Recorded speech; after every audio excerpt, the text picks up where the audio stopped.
Assalamualaikum warahmatullahi wabarakatuh. Waalaikumsalam warahmatullahi wabarakatuh. Apakah sudah terlihat? Sudah, Pak. Oh ya, terima kasih. Tujuan lulusan S1 peternakan, Anda harus bisa merencanakan usaha peternakan secara umum. Bisa merencanakan bibit, bisa merencanakan perkawinan, bisa merencanakan kandang, nah, salah satunya mata kuliah ini Anda diharapkan bisa merencanakan penyediaan pakan secara umum. Karena penyediaan pakan itu ada dua. Yang pertama dari rumput potongan, ya rumput unggul, rumput gajah, rumput raja, dan sebagainya. Kedua adalah sub mata kuliah ini mampu merencanakan padang penggembalaan. Jadi berbeda antara rumput yang unggul, contoh rumput gajah, dengan rumput padang penggembalaan. Nah, padang penggembalaan ini biasanya berada di luar Jawa, karena daerahnya luas, contohnya di NTT dan di Lampung, Kalimantan, dan sebagainya. Nah, ini adalah kondisi nyata di Lampung. Saya akan putarkan video agar Anda bisa mendapatkan gambaran tentang ini peternakan yang digembalakan seperti itu. Nah, di Lampung itu ya, dia digembalakan geser dari blok 1 ke blok 2, blok 3 ke blok 4 dan sebagainya. Intinya sapi itu dilepaskan di blok 1 selama sehari untuk mengkonsumsi rumput. Tapi jangan dibayangkan satu, sapi yang dilepaskan itu jumlahnya 200-an lebih. Ini lahannya mungkin berapa hektar, kemudian dia berpindah, blok, pindah, berpindah. Kenapa harus berpindah? Karena ketika dia meninggalkan blok 1 ini, memberi kesempatan blok yang ini untuk istirahat agar dia tumbuh kembali rumputnya. Sehingga dia harus dirotasi untuk berputar. Kita lanjutkan, gambarannya seperti ini. Nanti setelah 3 bulan, dia itu akan kembali setelah 70 hari ditinggalkan dari titik awal. Artinya, setelah dia keluar dari blok 1, dia akan ditinggalkan selama 70 hari agar rumput itu bisa tumbuh kembali. Ini contoh dari blok yang sebelah bawah ini. Hari berikutnya, dia akan berpindah ke blok yang sebelahnya. Ini luasnya mungkin 1 hektar ini lebih ya.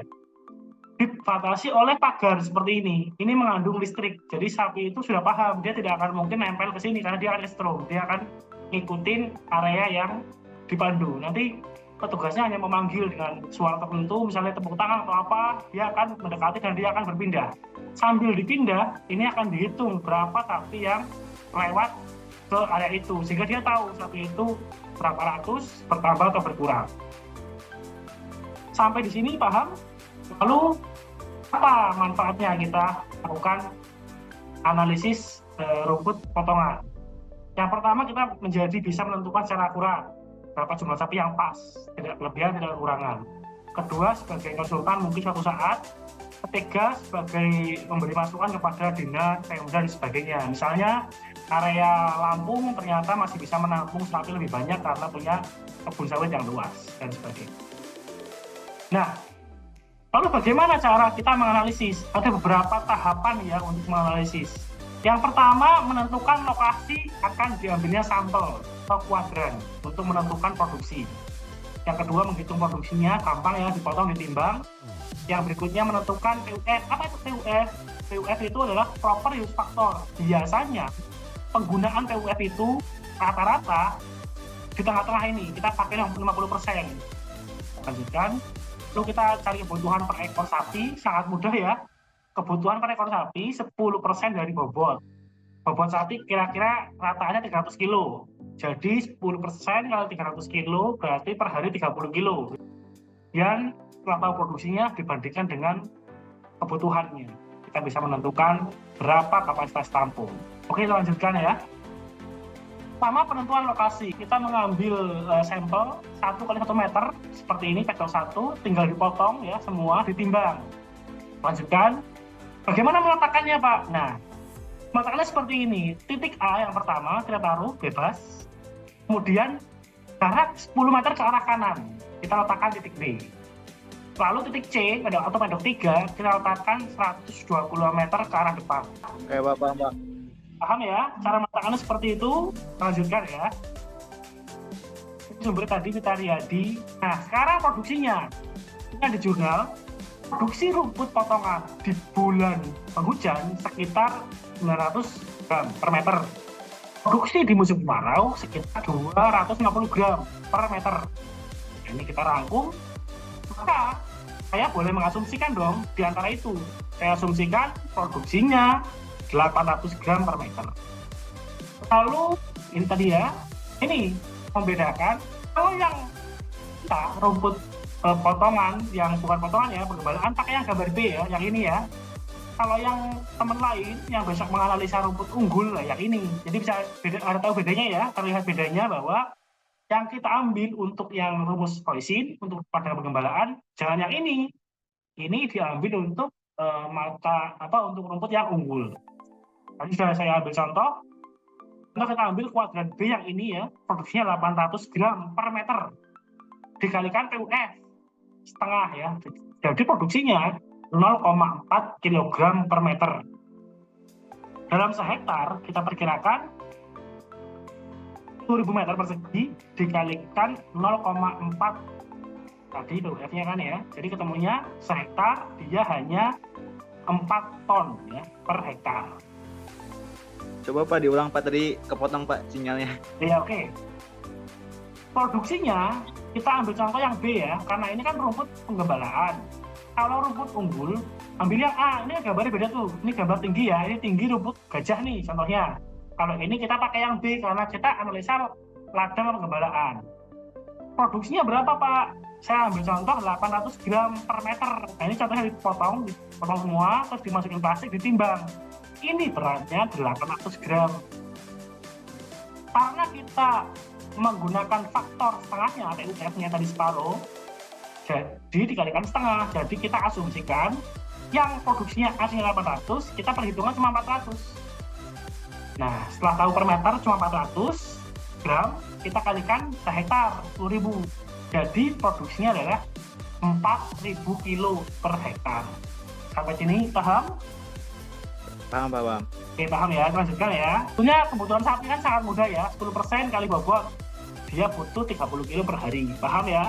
Kalau sapi ya, bobotnya ya, kebutuhannya ya. Mas Salim. Kalau kebutuhan sapi paham ya, 30 kilo per hari. Kita kalikan sebulan, 30 kilo kali 30 hari, 900 kilogram per bulan. Oke, ini kebutuhan sapinya, kebutuhan pakannya. Tadi produksi rumputnya 4.000. 900 dibagi 4.000, nggak tahu ya. Jadi per hari, per bulan, maaf, kebutuhannya luas yang dibutuhkan 0,225 hektar untuk 1 ekor.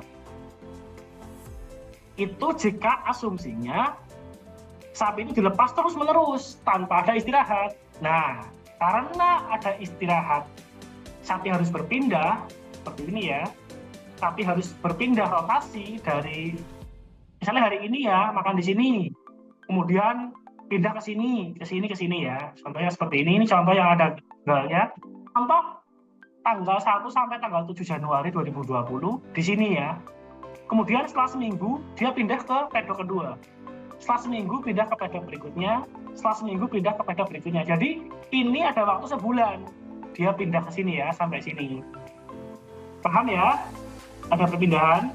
Jadi lokasi yang awal ini beristirahat, nggak dimakan oleh sapinya, sehingga dia berpindah, maka itulah disebut rest.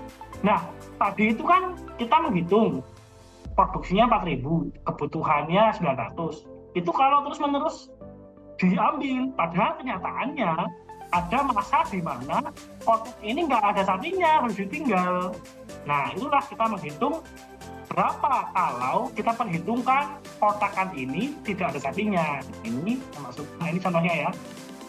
Lokasi yang sebelum digrazing, setelah digrazing rusak, habis, kemudian dia pindah, dan seterusnya.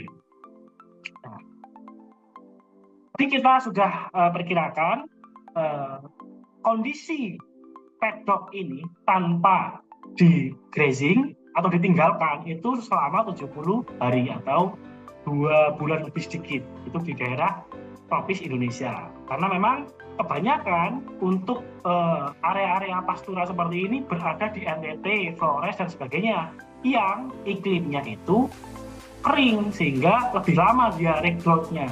Tapi kalau ini kan mungkin di daerah Eropa sehingga dia bisa 30 hari tumbuh lagi. Kita lanjutkan pelan-pelan. Sekarang kita masuk ke poisin, rumusnya ya. Tadi sudah jelas ya, sapi itu merumput 30 hari memakan di area pedok, kita asumsikan. Tadi dicontoh 7 hari, tapi kita di Indonesia contoh 30 hari dia makan. Kemudian setelah itu dia pindah sampai kembali lagi setelah 70 hari kemudian, baru dia kembali ke kotakan yang sama. Sampai sini paham ya? Tadi dia makan, kemudian dia pindah, area yang ditinggalkan tadi akan dikembali datangi sapi setelah 70 hari. Otomatis kan dia nggak berproduksi selama 70 hari. Nah, kita masukkan. Ingat baik-baik, rumus poisin itu pendek. Misalnya gini, Y-1, S sama dengan R. Ingat, yang belakang, yang R, itu yang besar angkanya. Kan cuma 2 angka. 30 sama 70 ya, cuma 2 angka. Yang 70 ini kan ke belakang. Ingat ya, yang 70 ke belakang. Dari sini, Y-1, nah 70 belakang ya. Berarti kan tengahnya pasti yang R, yang S ini ya. Jadi, Y-1 kali 30 sama dengan 70. Jangan lupa saya sampaikan lagi, kalau ada rumus poisin, yang paling kanan, yang besar, ya ini 70 dimasukin ya ke sini ya. Yang sisanya masukin tengah. Tinggal dihitung, dikalikan. Y kali 30, 30Y. Min 1 kali 30, min 30, sama dengan 70. Sampai sini paham ya? Menghitung seperti ini. Mudah kan menghitung ini? Udah, tadi dimasukkan. Tinggal ini pindah ruas ya. 30 pindah ke sini jadi plus 30. Kemudian ini tambahkan 100, berarti 30Y sama dengan 100. Sama dengan 100 bagi 30, ini sama dengan 3,33. Nah, setelah tahu bahwa koefisiennya adalah 3,33, ketika lahan itu selama setahun ada istirahat, ada dipotong, ada istirahat, ada di grazing, hanya bisa dikalikan koefisien 3,33, tidak full. Kalau full mungkin 12 bulan misalnya ya, full. Kalau ini ada masa istirahat, hanya bisa 3,33. Setelah itu bagaimana Pak? Setelah itu hanya dikalikan dengan yang tadi. 3,33 dikalikan 0,22. Ini yang tadi. Ini yang kebutuhan 900 dibagi 4.000. Sudah ketemunya adalah 0,75. Kemudian untuk mencari kapasitas kamu gimana? Tinggal 1 ekor dibagi ini.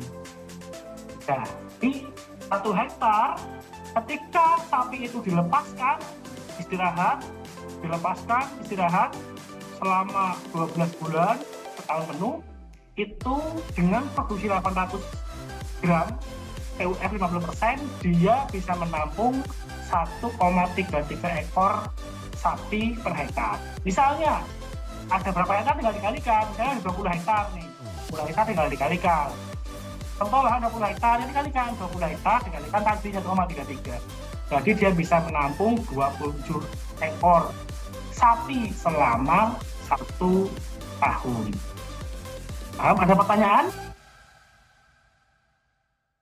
Pak, untuk data ini kan kalau kita pakai dari satu jurnal aja nggak apa-apa Pak? Atau harus dari beberapa jurnal? Oh, nggak apa-apa. Jadi yang paling penting Anda bisa menghitung ini, cara seperti ini. Jurnal angka yang ada hanya menguatkan. Contoh, Pak, kelompok saya menganalisa kasus di desa, misalnya desa Pasir Wetan, produksi rumputnya 0,7 kilo Pak per meter. Ya nggak apa-apa, yang penting ada pustakanya. Menurut siapa? Misalnya menurut Fitria, produksinya sekian. Jadi tinggal dihitung, dikalikan. Jadi Anda itu bisa menganalisis kondisi lingkungan yang ada di tanah. Paham Pak. Jika tidak ada pertanyaan, ini sudah mendekati waktu habis.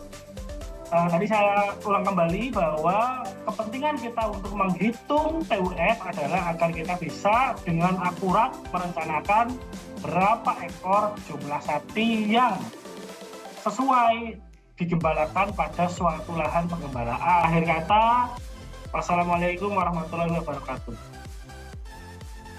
Selamat. warahmatullahi wabarakatuh.